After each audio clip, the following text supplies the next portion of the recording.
बाप और बेटा रूहुल कुद्दुस के नाम पर आमीन। जिंदा खुदावंद का जिंदा कलाम। मुकद्दस लूका की अंजील उसका 16 बाब। बादयानत मख्तार। फिर उसने शागिर्दों से भी कहा कि एक दौलतमंद आदमी था जिसका एक मुख्तार था, और उसके पास उस पर इल्जाम लगाया गया कि ये तेरा माल उड़ाता है। तब उसने उसे बुलाकर कहा कि ये क्या है जो मैं तेरे हक में सुनता हूँ? अपनी मुख्तारी का हिसाब दे, क्योंकि आइंदा तू मुख्तार नहीं रह सकता। उस मुख्तार ने अपने जी में कहा कि मैं क्या करूं, क्योंकि मेरा मालिक मुख्तारी मुझसे ले लेता है। खुदाई मुझसे होती नहीं और भीख मांगने से मुझे शर्म आती है। मुझे मालूम है कि क्या करना चाहिए ताकि जब मुख्तारी से मजबूर हो जाऊं तो लोग मुझे अपने घरों में जगह दें। बस अपने मालिक के एक कर्जदार को बुलाकर पहले से पूछा कि तू मेरे मालिक का कितना धराता है? उसने कहा 100 बोत तेल। उसने उससे कहा कि अपने दस्तावेज ले और जल्द बैठकर 50 लिख दे। फिर दूसरे से कहा तू कितना धराता है? उसने कहा 100 कोर गेहूं। उसने उससे कहा अपने दस्तावेज ले और 80 लिख दे। तब मालिक ने बदयानत मुख्तार की तारीफ की, इसलिए कि उसने होशियारी की थी, क्योंकि इस दुनिया के फरजंद नूर के फरजंदों की निस्बत अपने तरीका में ज्यादा होशियार हैं। बस मैं तुमसे कहता हूँ कि नाराजगी की दौलत से अपने लिए दोस्त पैदा करो, ताकि जब वो तुमसे जाती रहे तो ये दैमी मस्कनों में तुम्हें कबूल करे।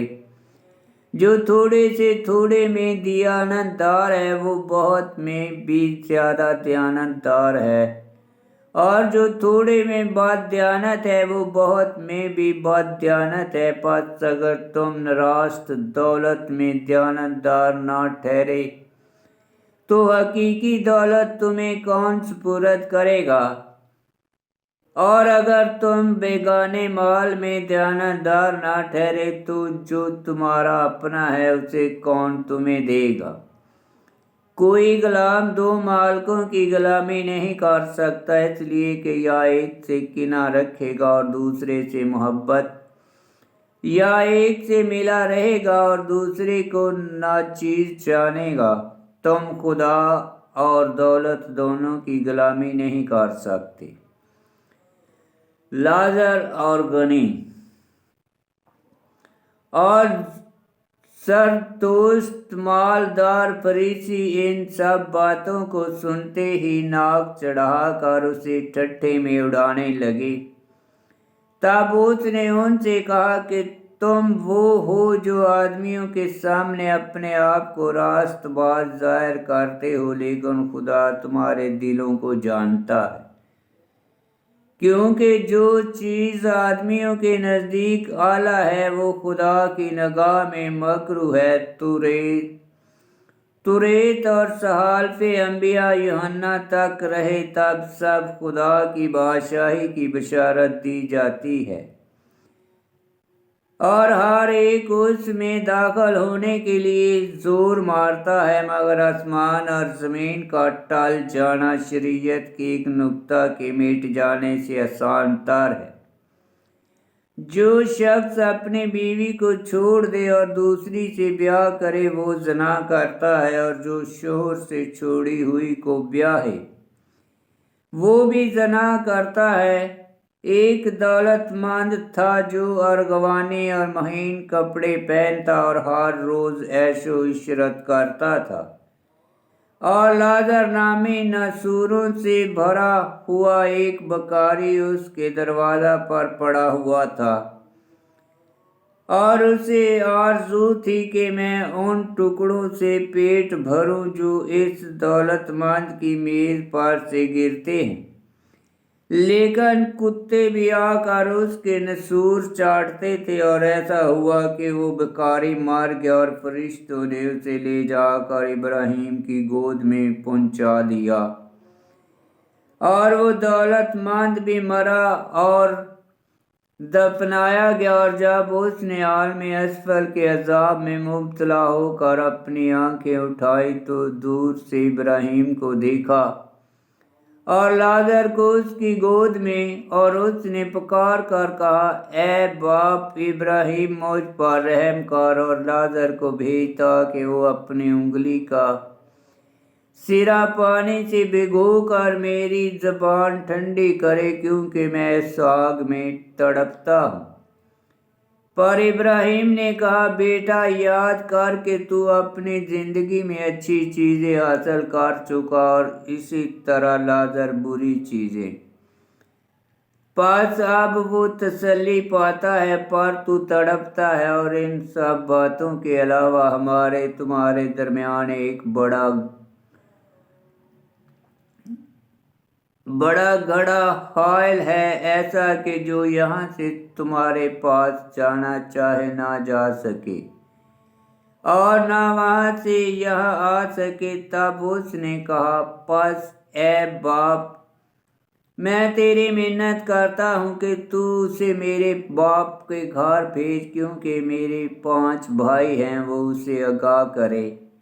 ऐसा ना हो कि वो भी इस जाए अजाब में आ पड़े। मगर इब्राहिम ने कहा, उनके पास तो रेत मूसा और सहालफे अंबिया तो है, वो उनकी सुने। उसने कहा, नहीं है बाप इब्राहिम, लेकिन अगर कोई मुर्दों में से उनके पास जाए तो वो तौबा करेंगे। मगर उसने उससे कहा कि जब वो तुरेते मूसा और सहालफे अंबिया की नहीं सुनते तो अगर मुर्दों में से कोई जी उठे तो उसकी भी ना मानेंगे। आमीन। खुदावंद का पाक कलाम का पढ़ा और सुना जाना बाइस बरकत हो। खुदावंद तेरा शुक्र हो। आमीन। मुकद्दस लूका की इंजील उसका 16 बाब की 9 आयत में लिखा है कि नाराज़गी की दौलत से अपने लिए दोस्त पैदा करो ताकि जब वो तुमसे जाती रहे तो ये दायमी मस्कनों में तुम्हें कबूल करें। नाराज़गी की दौलत वो दौलत नाराज़गी की कहलाती है क्योंकि अक्सर नाराज़ वसीलों से हासिल हो जाती है और नाराज़ कामों और बेशुमार गुनाहों का सबब है। और फिर इसलिए भी नाराज़गी की दौलत कहलाती है क्योंकि वो झूठी और फरेबी है। वो नेक काम जो खुदा में किए जाए वही सच्ची दौलत है। मुकद्दस मत्ती 6 बाब 20 आयत, मुकद्दस लूका 12 बाब 21 आयत में लिखा है। और 16 बाब की